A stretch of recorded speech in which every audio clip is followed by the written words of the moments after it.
Cornwall Healthy Living Centre is a venture that works with health professionals and community organisations to improve well-being and reduce health inequality.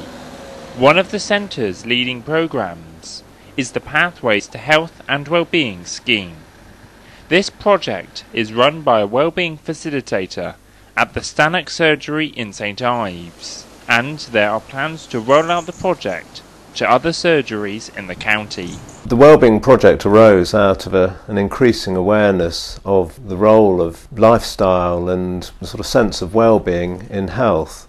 We all know that exercise is good for you and it's important to have a healthy diet, but there's a lot of things that we do in our day-to-day lives that have a health impact as well. Patients come to see GPs with all sorts of problems. Some patients come with very clear medical illnesses that require medical treatment, but a lot of people come with much more complex medical and social and psychological needs.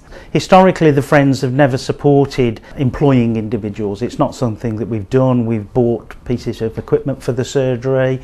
But Dr. Rupert Manley felt this could be of significant benefit to us here in St Ives. We came up with £3,650, which was our contribution towards this. We provided part funding last year, provided some additional funding this year in order to support Darren and his work here in the surgery.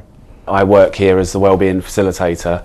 I'm here a day and a half a week based at Stannock Surgery. We're trying to enable people to see that by taking an active role in their own healthcare that they can have more responsibility and a greater control really over how healthy they are. What physically happens is that we would see somebody in surgery, say somebody who's been rather depressed recently and maybe a bit socially isolated, could do to get out and meet people, maybe get a bit more exercise.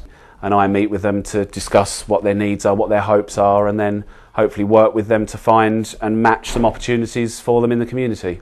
One patient who has benefited from the scheme is Werner Stedman. I had anxiety and depression, which intermittently I've had through my life. Fairly solitary, didn't have a very good attitude towards humans.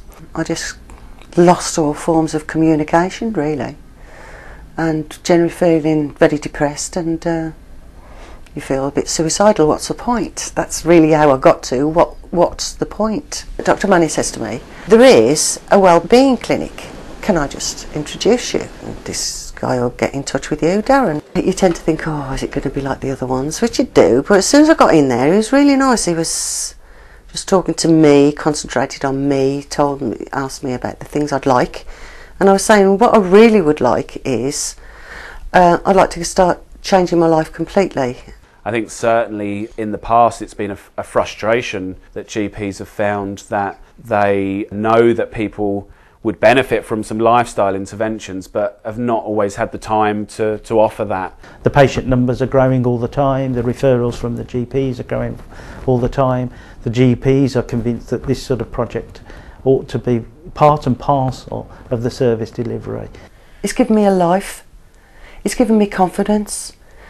I'm actually come from a space whereas it's not worth living. That hopelessness to a fact now, whereas I'm enjoying living and I'm going to have a better life.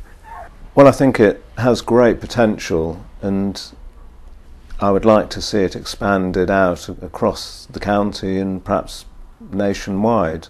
Certainly the concept behind it I think is great, and that's why we've taken it on as a project and invested in it, invested our time and financially in it. I discussed it with my partners here. We all thought it would fill a hole in the service that we offer to patients, and that it would be something that could really help some of our patients. So this well-being is aptly named. I now have a well-being in the human being and what I'm going to be. I think it's wonderful.